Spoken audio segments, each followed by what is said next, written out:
আসসালামু আলাইকুম, কেমন আছো সবাই? আশা করি অনেক অনেক ভালো আছো, সুস্থ আছো।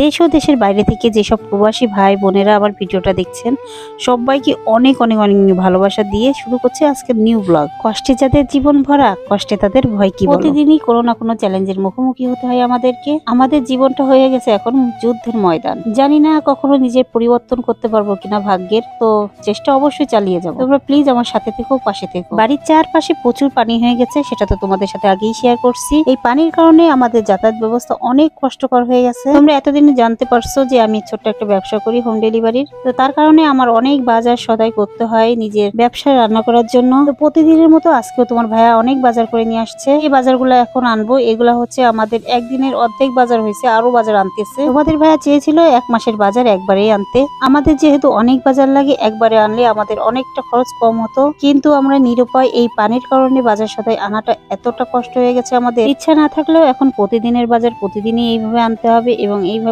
আমাদের কষ্ট করে বাজারটা বাড়িয়ে নিতে হবে। যারা তোমরা ধৈর্য হারাই ফেলো যে কোনো কাজ করতে গেলে এত কষ্ট করে করা যায় না, তাদেরকে বলছি প্লিজ কেউ ধৈর্য হারিও না, সবাই ধৈর্য ধরে কাজ করো, অবশ্যই তার ফল তোমরা পাবা। কিছু বাজার নিয়ে এসে এইখানে রেখে দেবো, আবারও আনতে যাব, কেননা যেহেতু আমার একাই আনতে হচ্ছে। আর অসুস্থর কারণে ওকে পানিতে নামতে দিচ্ছি না, কেননা পানিতে নামলে ব্যথা আরো বাড়ে। এইখানের পানিগুলা অনেক নষ্ট হয়ে গেছে আর কি। এই নষ্টর পানির কারণে আমি আমার বাচ্চাদেরকে নামতে দিচ্ছি না, না হলে ওরাও আমাকে হেল্প করে। আর পাশে অনেক গাছগাছালি পচে গেছে, মরে গেছে, এই কারণে হচ্ছে পানি আরো বেশি খারাপ অবস্থা।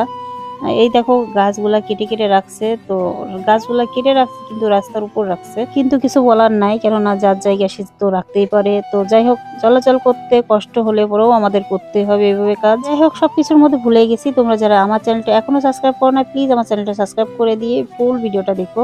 এখন চলে আসছি আবারও বাজার নিতে। বাজার নিয়ে তারপর হচ্ছে বাড়িতে একবারই যাব। তোমাদের ভাইয়ার পায়ে ব্যথার কারণে আমাকে আগায় দিতে পারতেছে না, তারপরও সে যতটুকু করে চেষ্টা করতেছে নিজের কাজ করার। আজকে অর্ডারে অনেক কিছু রান্না বান্না আছে। প্রথমত মেনু একরকম ছিল, পরে আবার মেনু চেঞ্জ হয়েছে। প্রথমে মেনু ছিল মোরগ পোলাও, সাদা ভাত, উস্তে ভাজি, সবজি, ডিম ভুনা, খাসির মাংস।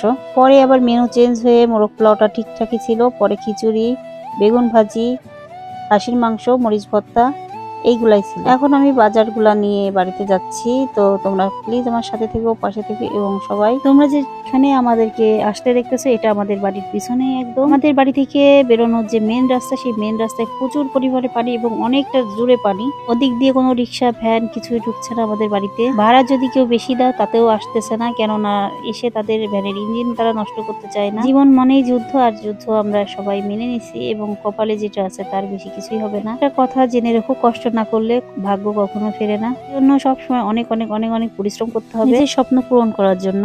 এখন আমি রান্না করতে চলে আসছি, আর দেখো রান্না করতেছি। এটা হচ্ছে খাসির মাংস রান্না করছি। আজকের মেনু তো তোমরা জেনেই নিছো কি কি রান্না করব। তো খাসির মাংস ভালো করে কষাই নিচ্ছিলাম। একটা একটা করে রান্না আমি সবকিছুই করে নিব আস্তে আস্তে করে। এখন হচ্ছে খাসির মাংস রান্না। খিচুড়িটাও প্রায় শেষের দিকে, দেখো বলক উঠে গেছে। এখন হচ্ছে খিচুড়িটা, সবজি খিচুড়ি রান্না করতেছি। আজকের খিচুড়িটা হবে একটু নরম নরম, আর এটা হচ্ছে সবজি খিচুড়ি। তো সবজি খিচুড়ি একটু নরমই হয়, নরম নরম করে রান্না করলে আসলে এই খিচুড়িটা বেশি মজা হয়। এই জন্য এটা রান্না প্রায় শেষের দিকে আমি দমে রেখে দেবো।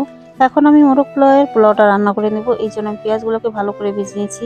আমরা বাইরে যেখানে রান্না করতাম সেখানে পানি উঠে পুরো চুলার মধ্যে পানি চলে গেছে, এই জন্য রান্না করতে পারছি। চুলা যেহেতু অনেক ছোট, এই জন্য অল্প অল্প করে বারবার করে আমাদের রান্না করতে হচ্ছে, একবারের জায়গায় 2 বার। আর আমাকে হেল্প করছে আমার আম্মু, যে আমার ছায়া সঙ্গী। খুবই ভাগ্য করে একটা মা পেয়েছিলাম, যার জন্য আমার কষ্ট একটু হলেও কমে যায়। আমার আম্মুকে ছাড়া আসলে আমি চোখে অন্ধকার দেখি।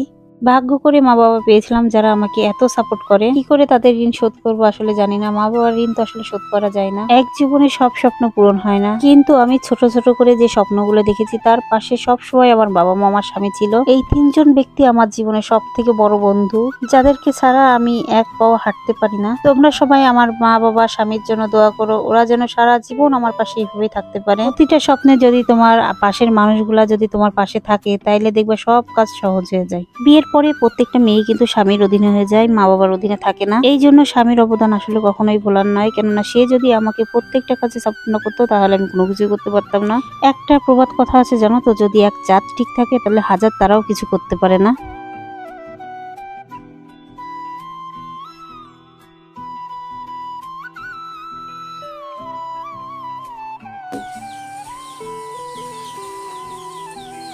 গুনে গুনে দেছো ওই ভালো বাসাইছে। আলহামদুলিল্লাহ সব রেডি।